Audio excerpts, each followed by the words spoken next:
Welcome back to Americana vlogs. చూడండి, ఈరోజు Sunday and time వచ్చేసి 3:30. ఈరోజు డల్లస్లో సమ్మరు అంటే 17 degrees ఉంది వెదర్. ఇప్పుడే చల్లగాలి స్టార్ట్ అయింది.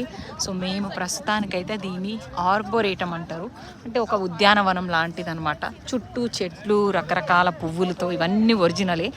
ఆర్నమెంటల్ కేల్ అంట, crystal snow, ornamental kale, pigeon purple, ornamental kale, pigeon red, అంటే ఇవన్నీ కేల్ వెరైటీస్ ఆర్నమెంటల్. అదే మొన్న నేను మీకు అప్పుడప్పుడు మా ఓన్ స్కూల్కి వెళ్ళే దాంట్లో పామగ్రానైట్లు చూపిస్తా చూడండి, అవన్నమాట ఆ టైపు ఆర్నమెంటల్ కేల్స్ ఇవన్నీ.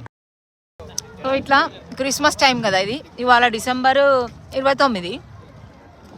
సో ఇగోండి ఇట్లా డెకరేట్ చేసి పెట్టిండు అవి. నిజంగా మనుషుల్లా ఉంటారు కానీ నిజంగా మనుషులు కాదు. డప్పులు పట్టుకొని రెడ్ డ్రెస్సులు వేసుకొని క్రిస్మస్ థీమ్